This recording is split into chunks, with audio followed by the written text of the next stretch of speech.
নওশাদ সিদ্দিকী যে কাজটা করেছে, যে কাজটা এখন হুমায়ুন কবির করছে, সে কাজটাই তো মমতা বন্দ্যোপাধ্যায়ের করার কথা ছিল। নওশাদ সিদ্দিকী কি বলেছেন, কিভাবে কত সহজে বুঝিয়ে দিচ্ছেন যে এসআইআর নিয়ে বাঘভাল্লুক, কোনো ভয় পাওয়ার কিছু নেই। আপনার বাপ ঠাকুরটা কি পাকিস্তানের, আপনার বাপ ঠাকুরটা কি আফগানিস্তানের নয় তো, রিল্যাক্স করুন। নওশাদ স্যারের কোচিং, অনেকে হয়তো ভাবেন নওশাদ ভাইজান সে বোঝালে আমি সহজে বুঝতে পারবো। ময়ূকের থেকে নওশাদ ভাইজানের কথাই না হয় ভারতের এবং বাংলার সংখ্যালঘুরা শুনুক, ভরসা পাক, যেটা তাদেরই ভারত ছিল, তাদেরই ভারত থাকবে, কিন্তু রোহিঙ্গাদের থাকবে না। এসআইআর নামে ভোটার কার্ড সংশোধনী নিয়ে একটা ভয় দেখানো হচ্ছে। ভয় পাবেন না, আপনারা আমি এক বাক্যে উত্তর দেবেন। আপনাদের দাদুরা কি বাংলাদেশি?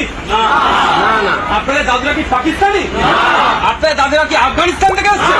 আবার ভয় পাবেন কেন? আমাদের যে ডকুমেন্টস আছে নামের বানান ভুল। মোল্লা আব্দুল করিম ভোটার কার্ডে, আধার কার্ডে আব্দুল করিম মোল্লা, এটাকে ঠিক করতে হবে।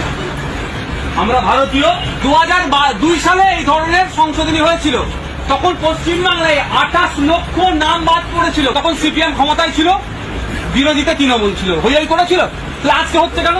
আপনার ভাঙড়েও বাড়ি, নিউ টাউনে বাড়ি উঠে গেছেন, আপনি এখানেও ভোটার কার্ড করেছেন, নিউ টাউনে করেছেন, একটা ভাই কাটতে হবে তো। আপনার আব্বা মারা গেছে, আপনার মা মারা গেছে, ভোটার লিস্টে নাম উঠে আছে, ভাই ওটা কাটতে হবে, ওটা অবৈধ ভোটার। তার জন্য আমরা